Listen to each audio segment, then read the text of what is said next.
इस कार्यक्रम के प्रायोजक हैं कृषि एवं किसान कल्याण मंत्रालय, भारत सरकार। हर जोखिम से निकल कर फसल आए, सुरक्षित हो जाए। फसल बीमा से हर किसान अब आत्मनिर्भर हो जाए। संकट के समय प्रधानमंत्री फसल बीमा योजना किसानों के लिए वरदान है।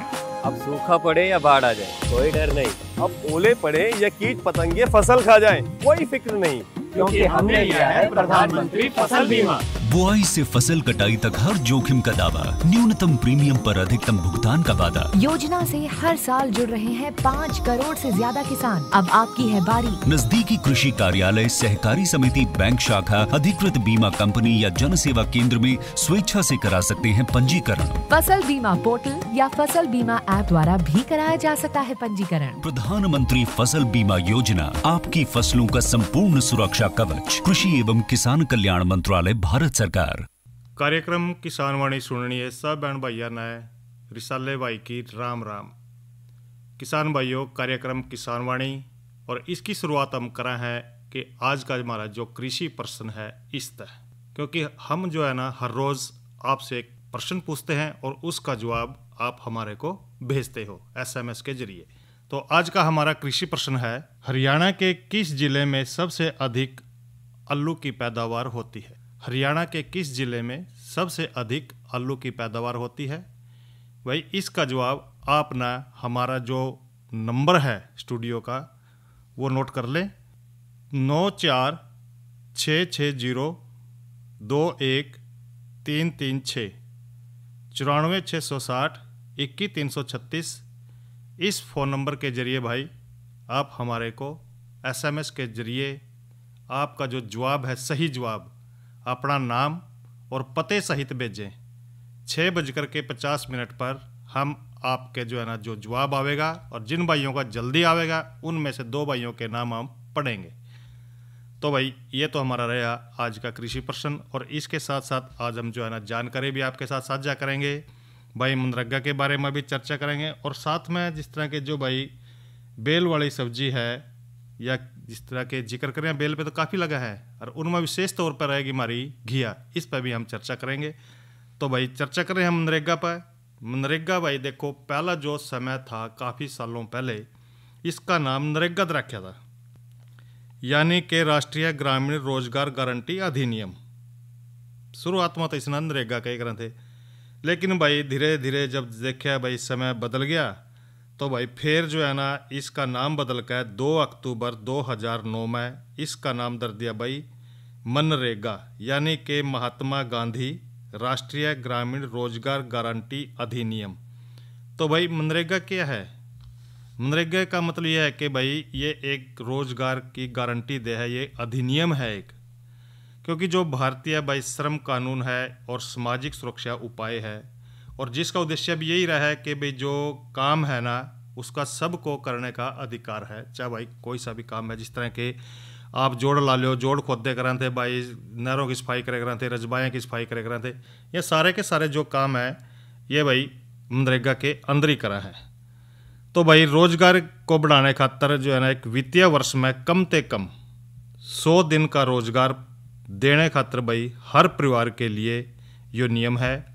और यो जो अधिनियम है पहली बार PV नरसिम्हा राव द्वारा भाई 1991 में प्रस्तावित कराया गया था, और शुरुआत में तो कहें भाई 650 जिलों में लगभग जो है ना ये शुरू करा गया था, और प्रत्येक परिवार को जो उसमें काम करने वाले मेंबर हैं, वयस्क सदस्य हैं भाई, अकुशल मैनुअल काम करने वाले जो स्वयं सेवा करने वाले हैं वो भाई इसमें काम करा है।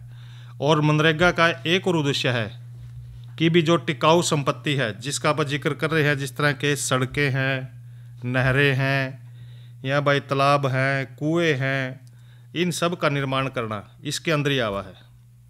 और भाई आवेदक के निवास ते लेकर, यानी कि ज़्यादा दूर तक नहीं जाना अपना इस काम के लिए, आपने जाना सिर्फ 5 किलोमीटर तक का दायरा आप जिसमें आप आसानी से वहाँ पहुँच जो, उसके अंदर भाई आपको रोज़गार उपलब्ध कराया जाएगा, और न्यूनतम मजदूरी का भुगतान भाई उसमें कराया जाएगा। और यदि आवेदन करने के 15 दिन के भीतर काम नहीं मिला तो भाई जिसने आवेदन कराया है वो जो है ना आदमी बेरोजगारी भत्ते का हकदार होगा। इस तरह भाई जो मनरेगा के तहत रोजगार जो है ना एक कानूनी हकदार है लोगों का। मनरेगा को भाई मुख्य रूप से जिस तरह के ग्राम पंचायत द्वारा लागू कराया जावा, ठेकेदारी प्रथा इसमें बिल्कुल नहीं होती भाई। ठेके भाई ऐसा नहीं है बिल्कुल भी, ग्राम पंचायत द्वारा सरपंच के द्वारा भाई इस काम को करवाया जावा, जिसमें जल संचयन है भाई, सूखा राहत है और बाढ़ नियंत्रण के लिए जिस तरह कोई जरूरत पड़ जाए तो भाई ये सारे के सारे जो काम हैं और इन काम को भाई प्राथमिकता इस मनरेगा में दी जावा। मनरेगा का भाई देखो बनाने का कोई न कोई तो उद्देश्य रहा ही है। एक तो मनरेगा का सबसे बड़ा उद्देश्य तो क्या है कि भाई जो ग्रामीण विकास है और उसमें जो है ना रोजगार का जो दोहरा लक्ष्य है उसको प्राप्त करना इसका उद्देश्य है। और जो ग्रामीण भारत है भाई उसमें जो निवास करने वाले गरीब है या कमज़ोर आमदनी वाले वर्ग हैं, परिवार हैं, उनको भाई 100 दिन का रोजगार देना इसका उद्देश्य ही है, ताकि भाई वो अपनी आजीविका चला सकें और विकास कार्य के साथ साथ भाई जो आर्थिक मजबूती है वो भी प्रदान करना इसका उद्देश्य है। ग्राम पंचायत स्तर पर भाई रोजगार देना, जिसमें जो है ना रोजगार खातर भाई कई शहरों में होने वाले जो पलायन है उसको रोक सके हैं। क्योंकि आप देखेंगे कि जो भाई काम गांव में नहीं होगा तो जो हमारे मजदूर हैं रोजगार के लिए जो है ना वो गांव से शहर की ओर जावा है। तो इस तरह जो है उनको रोकना भी इसका उद्देश्य है, भी गांव के अंदर ही वो काम करें। भाई कई तरह जीवन जीने खातर भाई आजीविका खातर तो भाई देखो मजबूत करना और गरीब परिवारों की आमदनी है उसको बढ़ाना इसका उद्देश्य है। मनरेगा है इस योजना का उद्देश्य एक बात हो रहा है कि जो समाज के कमज़ोर वर्ग हैं उनको भी भाई कई तरह मुख्य दायरे में लाना है, ताकि वो भी भाई अपना दूसरे जो वर्ग हैं उनके साथ साथ थोड़ा बहुत वो चल सके। और भाई भारत में जो पंचायती राज हैं और उनको भी थोड़ा मजबूत बनाना है। देखो जो पंचायती राज प्रतिष्ठान है उनको मजबूत करना तो है ही, लेकिन भाई इस जो योजना है ना मनरेगा योजना, इसका लाभ लेने खातिर क्या करना है आपने। एक तो मनरेगा जो है ना योजना 100 दिन की रोजगार की गारंटी देवा है। 18 साल या भाई इससे ज़्यादा की उम्र का कोई भी भारत का नागरिक जो भाई ग्रामीण भारत में रहा मनरेगा योजना के लिए वो अपना आवेदन कर सका है। ऐसे आवेदक जो भाई अकुशल कार्य करने के लिए या फिर स्वेच्छा से तैयार हो रहे हो तो इस योजना के लिए भाई वो अपना फार्म भर सका है। तो इस करके भाई जो यो मनरेगा है इसका फ़ायदा जो गरीब परिवार हैं वो भाई ज़्यादा से ज़्यादा उठा सके हैं और अपनी आजीविका के कई ग्राम भाई अच्छी आमदनी होगी तो देखो रहन सहन का जो स्तर हमारा वो भी बढ़ेगा और देखो जो दूसरे भाई हैं उनके साथ थोड़ी बहुत ही बराबरी कर सका है। तो ये तो चर्चा करी हमने भाई मनरेगा के बारे में। और भाई ईब जो है ना एक जानकारी विज्ञापन के माध्यम से आपको दे रहे हैं।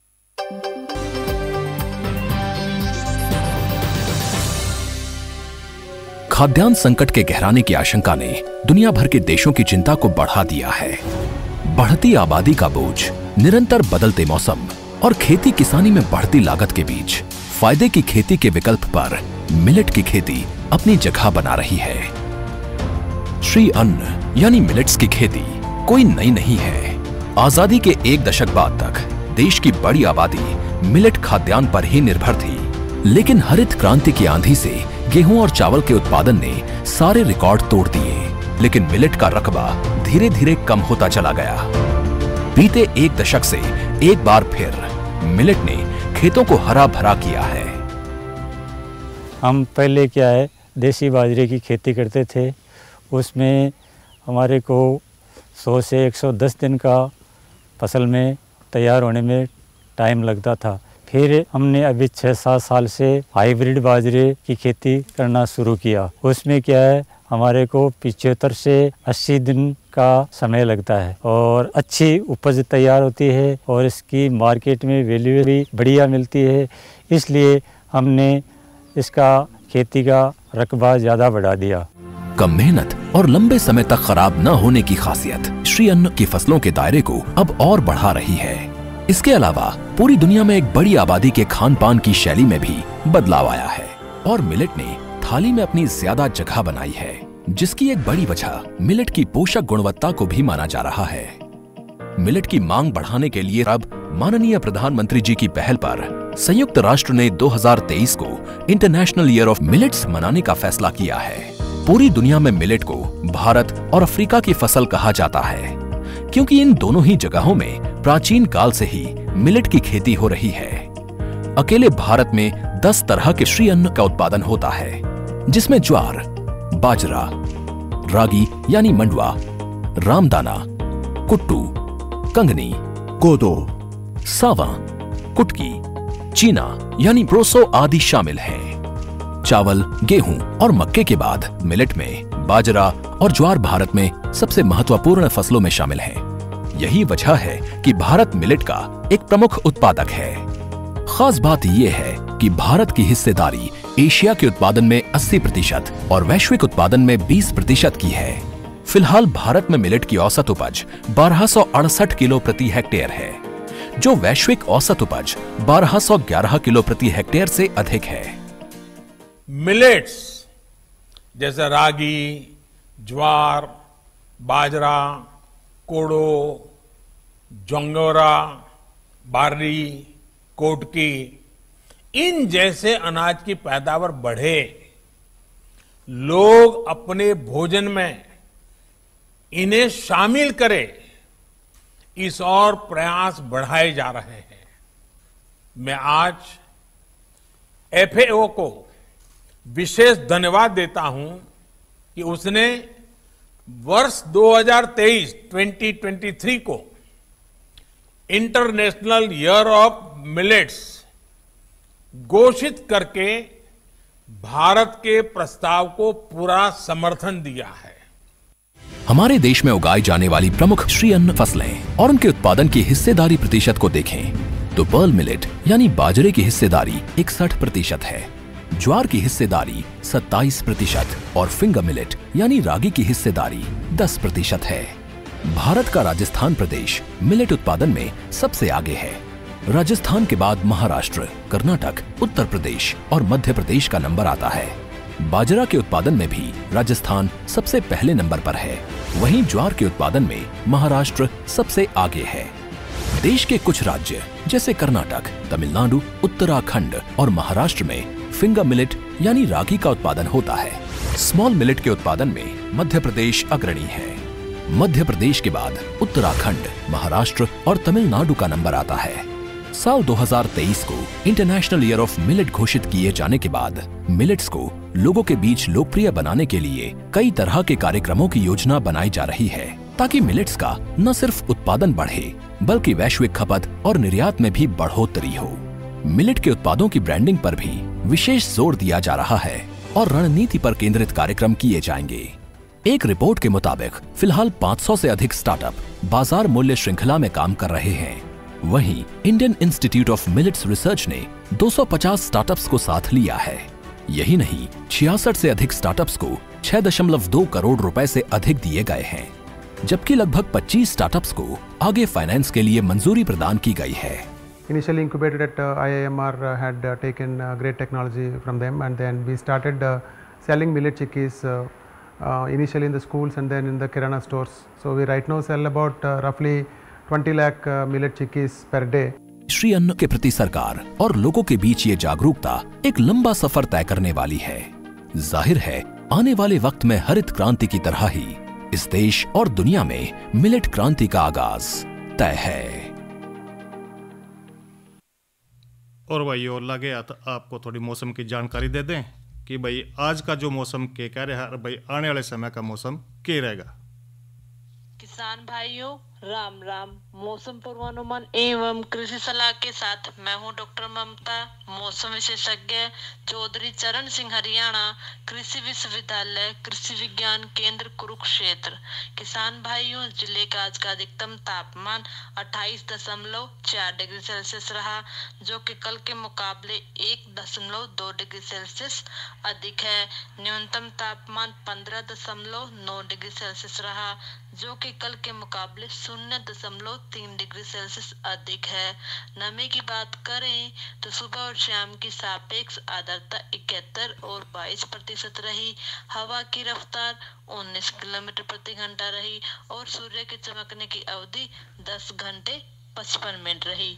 अब हम बात करते हैं आने वाले मौसम के पूर्वानुमान की। किसान भाइयों, 30 मार्च तक मौसम आमतौर पर परिवर्तनशील रहने का पूर्वानुमान लगाया जा रहा है। इस दौरान तापमान में हल्की वृद्धि होने का पूर्वानुमान लगाया जा रहा है।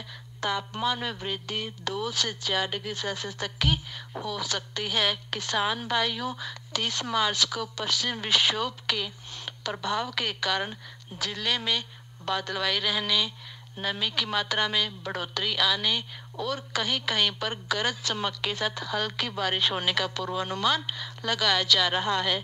अब हम बात करते हैं मौसम पूर्वानुमान आधारित कृषि सलाह के किसान भाइयों। जैसे कि 30 मार्च को मौसम में बदलाव होने के कारण कहीं कहीं हल्की बारिश होने का पूर्वानुमान लगाया जा रहा है, जिसके चलते आप अपनी फसलों में सिंचाई का कार्य रोक ले। धन्यवाद। और भाइयों, ये तो सुना मौसम का हाल। और अब जो है ना कार्यक्रम कल का क्या रहेगा हमारा कार्यक्रम किसानवाड़ी में। कल है दिन मंगलवार और मंगलवार को हम जो है ना लेके आते हैं कार्यक्रम फोन इन। और फोन इन में जो हम बात करेंगे कल विषय रहेगा हमारा रबी फसलों की कटाई और विपणन में सावधानियां। और हमारे जो विशेषज्ञ रहेंगे भाई वो रहेंगे डॉक्टर शशि पाल। और इसके साथ साथ भाई मौसम की जानकारी और भाई किसान कॉल सेंटर के बारे में आपके साथ बातचीत करेंगे। और अब जो है ना कराएंगे भाइयों का मनोरंजन लोकगीत के साथ। बोली केरल देश के हे भूप में दावी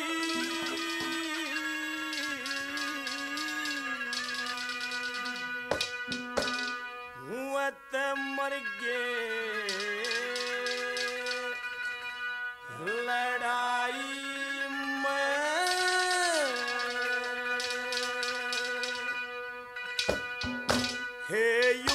उसका बेटा पालन लाई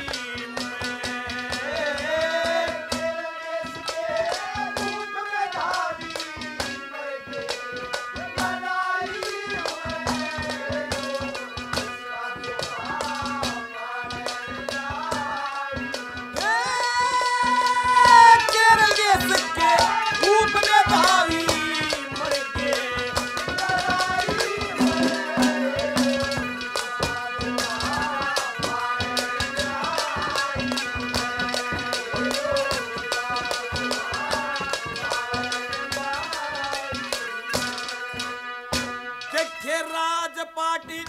धन माल खुदा ने लुट गे बबूया में मेरे चलते चलते पैर फूट गए काटे और सूड़ा में हे इसका जन्म होया मूड़ा में इसका जन्म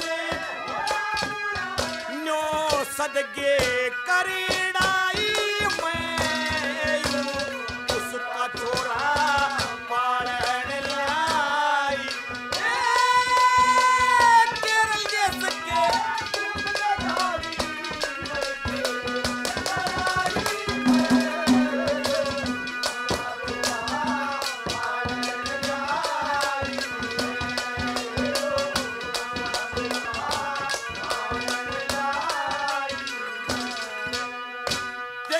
इसकी माता होगी थी बेबे राजा की गले सती मत दादासी का काम करया करूं इसमें ना झूठी कती तेरे पन में सर की है परम गति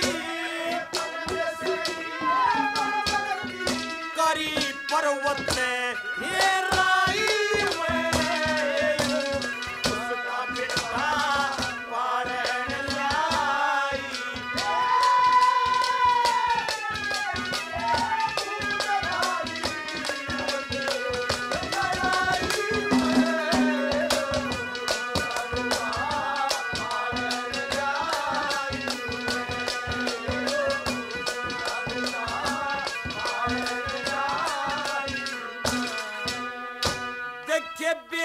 के जितना प्रेम करूं सू माते भी पत्ती मोसे मन कितने बिना राम भेटता इस दुनिया के माटो से फिर भगवान मानस का हो से भगवान मानस का हो से साझा कमाई में उसका छोरा पालन लाई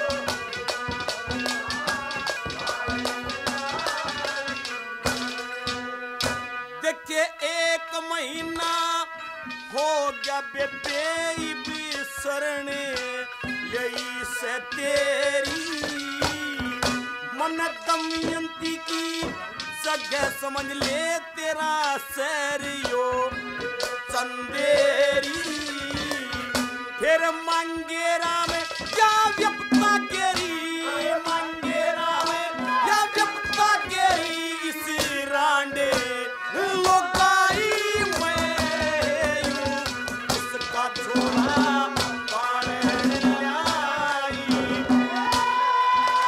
और भाइयों ये तो सुने लोकगीत। और अब जो है ना भाई चर्चा करेंगे नई फसल नई उमंग में बेल वाली सब्जी घिया की बिजाई पे। भाई सारे जाना है कि घिया जिसना आम जो है ना लौकी भी कहते हैं और गामा में तो हम कहें हैं भाई उसना आल भी कहते हैं। यो जो है ना लौकी के नाम से जाना जावा तो भाई यू ऐसा फल है बेल वाला जिसमें भाई जब हम इसकी सब्जी बनावेंगे तो यो जो है ना मुलायम रहना चाहिए यानी कि कच्चा रहना चाहिए। और जब यो घिया पक गई भैया कह रहा यो आल पक गई तो भाई कोई स्वाद नहीं इसका। और इस फल में भाई प्रोटीन भी बहुत है, कार्बोहाइड्रेट भी है और भाई रेशा भी है, खनिज लवण भी है, बहुत सारे दूसरे विटामिन भी भाई इसमें जो है ना मिला है। और भाई घिया जो है ना कह रहा भाई ठंडी रह है। इसकी जो किस्में हैं भाई सबसे बढ़िया किस्म तो यह सिफारिश कर रखी है जो पूसा समर प्रोलिफिक लौंग। यो किस्म भाई गर्मी और बरसात के मौसम दोनों में उगने वाली फसल है। और भाई इस किस्म के जो फल हैं काफ़ी संख्या में इसमें लगा है। बेलों की जो बढ़वार है काफ़ी बढ़िया है। कच्चे फलों की लंबाई लगभग 40 तले का 50 जो सेंटीमीटर है और तक हो जाए। और इस फल का जो रंग है हल्का हरा हुआ। इसकी औसत पैदावार की बात करें तो भाई 56 तले का 60 क्विंटल प्रति किले में तैयार निकल जाए। इसी तरह भाई जो हमारे पास घिया हिसार है 22 है, यो किस्म भी गर्मी और बारिश के मौसम में भाई उगने के लिए बहुत बढ़िया किस्म है। इसमें भी जो किस्म जो है ना बेल की जो बढ़वार है अच्छी हुआ है, खाने योग्य और हल्के हरे फलों की जो औसत लंबाई है इसमें 30 सेंटीमीटर होगी। और इसकी औसत पैदावार भाई 100 तले का 120 क्विंटल प्रति एकड़ निकल सका है। तो आपने क्या करना है भाई खेत की तैयारी किस तरह करनी है। एक तो वैसे तो घिया की जो फसल है हर तरह की जो ज़मीन है उसमें हो सका है, लेकिन सब तो बढ़िया रहा है या जल निकासी वाली ज़मीन में बढ़िया रहेगी। और मिट्टी और भाई इसके खेती खातर सबसे उत्तम जो है ना चिकनी बलुई मिट्टी मानी गई है जिसका पीएच मान भाई लगभग उदासीन होना चाहिए, यानी कि ना तो अम्लीय हो और ना ही अक्षारीय हो। और बिजाई का समय भाई गर्मी की फसल खातर फरवरी मार्च यो महीना बहुत बढ़िया चल रहा है इसका। और बरसात की फसल खातर भाई जून जुलाई का समय बिजाई के लिए बढ़िया है। बीज की मात्रा की बात करें तो भाई घिया की बिजाई खातर 1.5 तले का 2 किलोग्राम बीज जो आपने लेना है प्रति एकड़ खातर। और विधि क्या करनी है कि घिया के बीज को भाई थोड़ी सी उठी हुई क्यारियाँ में नालियाँ के किनारे पर बो दें जिसकी चौड़ाई भाई लगभग 2 से 3 मीटर के लगभग हो। और कई बार देखा है कि भाई इसमें जो खरपतवार हो जाए तो ये आप ना टाइम पर जो है ना खरपतवार निकालते रहने पड़ेंगे, क्योंकि भाई घास इसको दाबले है तो घास को अपना घास फूस को निकालना है। और जो अगर इसमें कोई भाई बीमारी आ जाए खास करके घिया में, एक तो चिट्टा रोग आवा, एंथ्राकनोज, डाउनी मिल्ड्यू और भाई मोजेक रोग जो है ना इस तरह की बीमारियां इसमें आ जाए तो रोकथाम खातर अपना भाई पाउडरी मिल्ड्यू की रोकथाम के लिए 8 से 10 किलोग्राम प्रति एकड़ गंधक का धूड़ा या का जो है ना अपना छिड़काव करना है। एंथ्रेक्नोज या फिर भाई डाउनी मिल्ड्यू की बीमारी के रोकथाम खातर अपना 400 ग्राम एंडोफिल M45 दवाई लेकर के 200 लीटर पानी प्रति एकड़ में छिड़काव अपना करना है। ध्यान रखना है कि सिफारिश करेगी जो कीटनाशक ही डालना है अपने, और घिया के लिए भाई जिस तरह ज़्यादा डाल दी तो भाई हो सका है कीटनाशकों से वो जल भी सका है। ओस के समय दूड़ा ना करें। खराब और सड़े फल भाई इकट्ठे करके उनको अपना मिट्टी में दबाना है। कीटनाशक के छिड़काव से पहले भाई जो फल आ रहे हैं उनको आपने तोड़ना है। और इसी तरह भी इस तरह के जो घिया है, जो दूसरी जो बीमारी इसमें आई है, उनकी रोकथाम इस तरह अगर आप करोगे तो आपकी जो फसल है वो बहुत ही बढ़िया होगी। और भाई कई तरह कच्ची तोड़ के अगर बाजार में लेकर जाओगे तो इसके अच्छे दाम भी मिलेंगे। और साथ साथ में एक जानकारी दे दें भाइयों को, प्राकृतिक खेती के फ़ायदे हैं भाई। अगर आप किसान की दृष्टि से देखें तो एक तो उसमें उनकी जो भूमि की उपजाऊ ताकत है उसमें बढ़ोतरी हुआ है।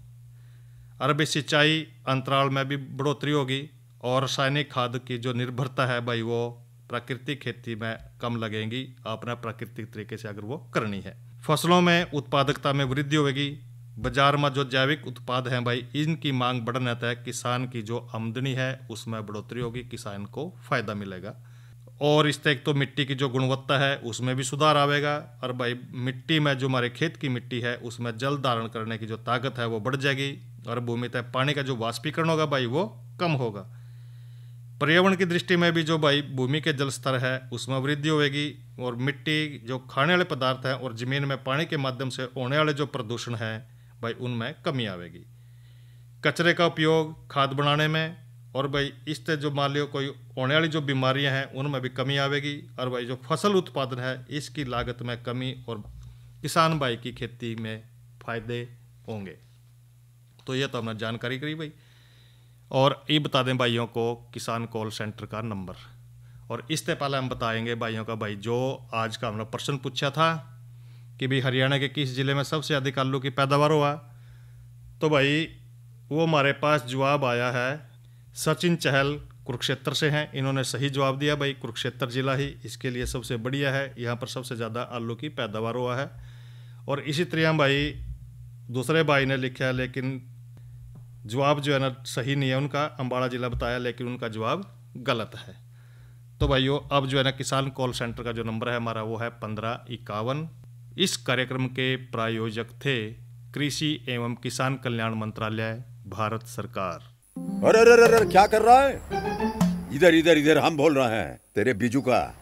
उतला बोल रहा है? पक्षियों से तो हम खेत को बचा लेते हैं, पर इन घातक रसायनों से कैसे बचाएं? मतलब? देख बेटा, तू जो ये अंधाधुंध रसायन मिलाता है ना, मिट्टी की सेहत बिगड़ने लगी है। और जब माटी ही कमजोर पड़ जाएगी तो उपज कैसे सेहतमंद होगी? अरे पहले ऐसा नहीं था, पूछना अपने बड़े बुजुर्गों से, कैसे फसल लहलहाती थी, शुद्धता झलकती थी। हाँ, माटी भी तंदुरुस्त और लोग भी। अरे पहली वाली बात कहाँ? पर अब तो सब यही डाले हैं। सब नहीं, आज भी लाखों जागरूक किसान परंपरागत विधि से फसल उगा रहे हैं। खर्चा कम और उपज की कीमत भी बेहतर पा रहे हैं। सच है? रे बेटे एक्सपीरियंस से बता रहे हैं, धूप में बाल सफेद नहीं किए हैं।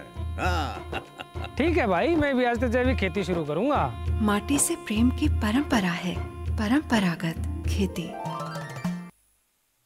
इसी के साथ ही आज का कार्यक्रम किसान वाणी यहीं पर संपन्न होता है। रिसाले भाई ना देव इजाजत। अच्छा भाइयों, राम राम।